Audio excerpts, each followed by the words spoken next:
नमस्कार दोस्तों, मैं हूं डॉक्टर वैभव तिवारी। जो लोग मुझे नहीं जानते मैं बता देता हूं, मैं एक डेंटल सर्जन हूं। मेरा ऑलरेडी एक चैनल है जिसमें मैं डेंटल फील्ड से रिलेटेड बहुत सारी वीडियोस डालता हूं, लाइव ट्रीटमेंट करके दिखाता हूं, तो उसका लिंक आपको डिस्क्रिप्शन बॉक्स में मिल जाएगा।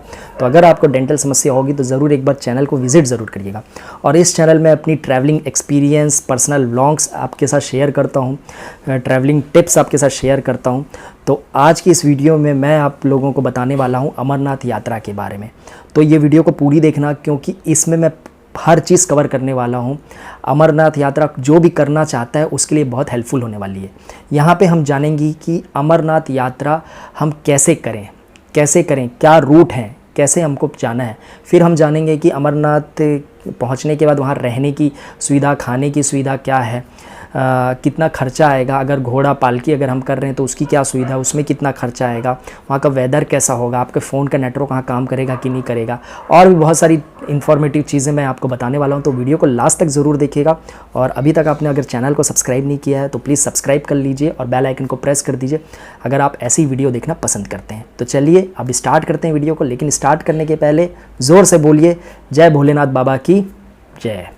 सो दोस्तों, सबसे पहले हम जानते हैं कि अमरनाथ यात्रा के लिए कहाँ आपको जाना है। तो आप जहाँ भी रहते हैं, देश में किसी भी कोने में रहते हैं, अगर आप ट्रेन से जाना चाहते हैं तो आपको जम्मू स्टेशन पहुँचना है। और अगर आप फ्लाइट से जाना चाहते हैं तो मैं कहूँगा कि आप श्रीनगर पहुँचिए, श्रीनगर एयरपोर्ट पहुँचिए। ठीक है, तो ये दो जगह से आप अमरनाथ यात्रा के लिए निकल सकते हैं। अब आप श्रीनगर अगर आप पहुंच जाते हैं, पहले हम श्रीनगर को ले लेते हैं। तो श्रीनगर से आप दो ऑप्शन आपके पास है, या आप पहलगाम जाइए या आप बालटाल जाइए। पहलगाम और बालटाल दोनों सेम दूरी में है। मैं आपको बता देता हूं, करीबन जो श्रीनगर से पहलगाम है वो 91 किलोमीटर की दूरी में है। और अगर आप बस से जाते हैं, जो गवर्नमेंट की बसें होती हैं, तो 2.5 से 3 घंटे का समय लेती है और उसमें खर्चा बहुत कम होता है, 300 से 400 रुपये का होता है।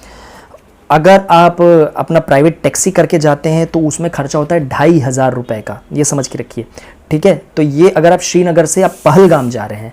और अगर आप श्रीनगर से बालटाल जा रहे हैं तो उसका किलोमीटर है 95 किलोमीटर्स, जिसका खर्चा वही 200-300 रुपये होता है अगर आप बस से जाते हैं। और अगर आप प्राइवेट टैक्सी से जाते हैं तो उसका खर्चा होता है 3,650 रुपये का। यहाँ पे खर्चा ज़्यादा है, बालटाल जाने का खर्चा ज़्यादा है टैक्सी का। और अगर आप बोथ साइड का लेते हैं तो डबल हो जाता है। बालटाल का आपको पड़ता है करीबन 5200 रुपये अगर आप रिटर्न का भी लेते हैं, मतलब वही टैक्सी ड्राइवर से अगर आप कर लेते हैं नेगोशिएट कि हम आना जाना दोनों करेंगे, तो करीबन 5200 का रेट आता है। और वही पहलगाम से करते हैं तो वो भी 4000 से 5000 का रेट आता है। तो ये तो रहा श्रीनगर से अगर आप जाना चाहते हैं तो। ठीक है, और अगर आप जम्मू से जाना चाहते हैं तो जम्मू से भी बालटाल और पहलगाम जा सकते हैं। तो अगर आप जम्मू से बस से जाते हैं तो करीबन 389 किलोमीटर्स पड़ता है जो आपको पहुंचाती है, तो करीबन 700 रुपये का किराया बनता है। ठीक है, और पर बीच में मैं आपको बता देता हूँ श्रीनगर आता है।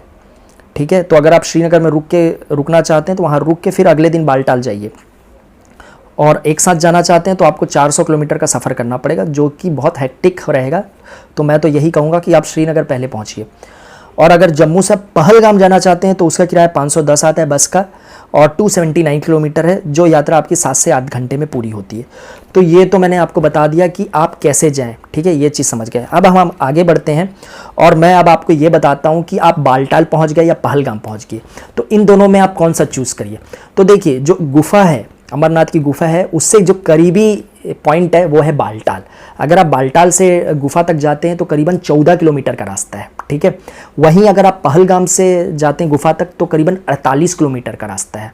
यहाँ पे मैं क्लियर बता दूं, बहुत सारे लोग पहलगाम वाला ही रास्ता चूज़ करते हैं। अब आप बोलेंगे सर ये तो लंबा रास्ता है तब भी चूज़ क्यों करते हैं। तो देखिए, हर लोगों की श्रद्धा है, हर लोगों का अलग अलग शौक़ है। ये जो यात्रा है ये 4 से 5 दिन में नॉर्मली पूरी होती है। जल्दी आप करना चाहें तो 3 दिन में भी कर सकते हैं, तो 3 से 5 दिन लगते हैं। तो बहुत लोग को शौक़ रहता है कि आराम से यात्रा करेंगे, ग्लेशियर, नदियाँ का सबका मज़ा लेते हुए ट्रैवल करेंगे आराम से। तो आप ये वाला रास्ता चूज़ करिए। और अगर आपको बहुत जल्दी है, 1-2 दिन में ही ट्रैवल ख़त्म करना है, तो बालटाल वाला चूज़ करिए। तो सबसे पहले मैं आपको, अगर आप पहलगाम वाला रास्ता चूज़ करते हैं तो यहाँ पे आपको मैं बता दूँ कि पहलगाम से चंदनवाड़ी करीबन 16 किलोमीटर पड़ता है। यहाँ तक अभी रोड बन गई है और गाड़ियाँ, व्हीकल्स जाती हैं, तो बस, टैक्सी यहाँ तक आपको छोड़ेगी। तो पहलगाम से चंदनवाड़ी आप चले जाइए, 16 किलोमीटर की यात्रा तो आपकी बस या गाड़ी से हो गई। ठीक है। अब चंदनवाड़ी से अब आपको पैदल यात्रा, पद यात्रा शुरू करना है, या आप घोड़ा खच्चर ले सकते हैं, या आप पालकी ले सकते हैं, या आप डांडीज ले सकते हैं, तो ये सब की सुविधा ले सकते हैं, ठीक है। या एक और ऑप्शन है हेलीकॉप्टर का। तो अभी मैं आपको बता देता हूँ कि अगर आप घोड़ा खच्चर ये सब लेते हैं तो करीबन खर्चा जो आता है वो आता है 8 से 9 हज़ार का आना और जाना। अगर आप चंदनवाड़ी से लेते हैं गुफा तक का, ठीक है, तो आना और जाना का खर्चा पड़ता है 8 से 9 हज़ार रुपये। अगर आप हेलीकॉप्टर लेते हैं तो हेलीकॉप्टर आप पहलगाम से ही मिल जाएगा, वहीं के हेलीपैड से मिल जाएगा, और उसका जो खर्चा होता है वो 3100 रुपये का होता है वन साइड का, ठीक है। वन साइड का 3100 रुपये का होता है, और आने जाने का करीबन 6 से 6.5 हज़ार का खर्चा होता है। और वहीं आप डांडीज लेते हैं, मतलब 6 लोग उसको, एक व्यक्ति बैठता है उसको 6 लोग उठा के ले जाते हैं, तो उसका खर्चा आने जाने का करीबन 24,000 रुपये होता है, ठीक है। तो यहाँ पे मैंने कुछ खर्चे बता दीजिए, लेकिन अगर आपको डिटेल में चाहिए तो उसका लिंक भी मैं डिस्क्रिप्शन बॉक्स में दे दूँगा, वहाँ आप जाइए। वहाँ पे आपको हर पॉइंट से कितना रेट्स है वो सब पता चलेगा। अगर आप चाहते हैं कि गुफा तक आपको खच्चर में नहीं जाना है, आप थोड़ी दूर जाना चाहते हैं, या पहले पैदल चलना चाहते हैं, फिर अगर थक गए तो फिर घोड़ा खच्चर लेना चाहते हैं, तो ऐसे ऐसे तोड़ तोड़ के भी जो रेट्स हैं वहाँ पे हैं प्रॉपर। जैसे आप चंदनवाड़ी से जाते हैं तो आपका शेषनाग आता है, शेषनाग के पंचतरनी आता है, तो आपको अलग अलग स्पॉट में अलग अलग खच्चर के रेट्स मिल जाएंगे। तो अगर आप पैदल जाना चाहते हैं तो शुरुआत आप पैदल करिए, कोई पॉइंट में अगर थक जाते हैं तो वहाँ से भी आप खच्चर ले सकते हैं। तो उस पॉइंट से आगे के पॉइंट तक का कितना खर्चा है वो प्रॉपर डिटेल्स आपको लिंक में मिल जाएगी, तो आप ज़रूर आप एक बार चेकआउट करिएगा, ठीक है। तो यहाँ पे मैंने आपको बता दिया ये पहलगाम वाला रास्ता। अभी मैं आपको ये बता देता हूँ कि जो बालटाल वाला रास्ता रहेगा वो कैसा रहेगा। तो बालटाल के लिए मैं आपको बता देता हूँ। तो बालटाल से आपको दोमाल आगे 2 किलोमीटर आगे वहाँ तक आपका व्हीकल्स जाती, वहाँ से फिर आपको डोमेल करके है, वहाँ से आपको, यहाँ पे अगर मैं गलत वर्ड बोल रहा हूँ तो माफ़ करिएगा, डोमेल करके है, तो वहाँ से आपको पदयात्रा स्टार्ट करना पड़ेगा, या खच्चर या आप पालकी का यूज़ कर सकते हैं। तो खच्चर का जो है आना जाना का खर्चा करीबन 6,000 रुपये का है, ठीक है, और पालकी का जो है वो 15,000 रुपये का है आना और जाने का रेट। हेलीकॉप्टर की सुविधा है, हेलीकॉप्टर की सुविधा जो है डायरेक्ट पंचतरनी तक आपको हेलीकॉप्टर छोड़ता है, तो उसका जो है करीबन 1800 रुपये पड़ता है वन वे का, आने जाने के करीबन 3600 रुपये पड़ता है। तो हेलीकॉप्टर इधर सस्ता पड़ता है एज कंपैरेटिवली टू पहलगाम, ठीक है। अब बोलेंगे सर इतना डिटेल्स कैसे दे रहे हो, तो यार मेरी बहुत इच्छा है यहाँ जाने की, पर इस साल कोविड का समय है और मैं नहीं जा पा रहा हूँ, तो अगले साल ज़रूर कोशिश करूँगा। लेकिन मैंने रिसर्च कर ली थी तो मैं वही आपके साथ शेयर कर रहा हूँ। होप सो अच्छा लग रहा होगा, तो लाइक अभी कर ही देना वीडियो को, सब्सक्राइब कर ही लेना चैनल को, ठीक है। और अगर कुछ चीज़ मैं छोड़ रहा हूँ तो कमेंट बॉक्स में बताना कि अगर मैंने कोई चीज़ छोड़ा है, कि दूसरे लोगों को भी उससे फ़ायदा हो सके, ठीक है। तो यहाँ तक मैंने आपको बता दिया कैसे आपको ट्रैवल करना है पहलगाम से बालटाल। यहाँ पे मैं आपको ये भी बता देता हूँ कि आप बालटाल से ट्रैवल कर रहे हैं तो आप 2 दिन में आना जाना का काम कंप्लीट कर लेंगे। एक दिन आप गए, वहाँ पे ठहरे, पंचतरनी में रहने खाने का सब सुविधा मिलता है, और खाने का सुविधा तो आपको लाइन से हर जगह मिलेगा। खाने का आपको खर्चा कुछ नहीं रहेगा, मोस्टली वहाँ के ट्रस्ट के लंगर्स चलते हैं तो जो फ्री रहते हैं, तो आपको नाश्ता खाना रात का खाना सब चीज़ फ्री में मिल जाएगा और हर जगह मिल जाएगा। यहाँ पर मैं साथ साथ में बता देता हूँ रहने के लिए भी, कि रहने के लिए जो टेंट्स हैं वो भी मिलते रहते हैं रास्ते में, उसके भी जो रेट्स हैं वो भी मैं डिस्क्रिप्शन बॉक्स में दे दूंगा लिंक, आप जाके देख लीजिएगा कि क्या रेट्स हैं। लेकिन मैं आपको अप्रॉक्सीमेटली बता देता हूँ, तो 300 से 500 के करीबन का रेट होता है टेंट्स का, ठीक है। तो ये आप ध्यान रखिए, और पूरा डिटेल जानने के लिए लिंक एक बार चेक कर लीजिए, उसकी प्राइस लिस्ट मैंने दी है, ठीक है। तो ये चीज़ आपको दोनों साइड से मिल जाएगा, पहलगाम और बालटाल कोई भी रास्ते से अगर आप जा रहे हैं तो ये दोनों साइड से आपको रहने का सुविधा और खाने का लंगर फ्री में मिल जाएगा, ठीक है। अब हम बात करते हैं वेदर, वहाँ का वेदर कैसा रहेगा। तो देखिए दोस्तों, वेदर वहाँ का कोल्ड रहेगा, ठंडा वेदर है, ठीक है।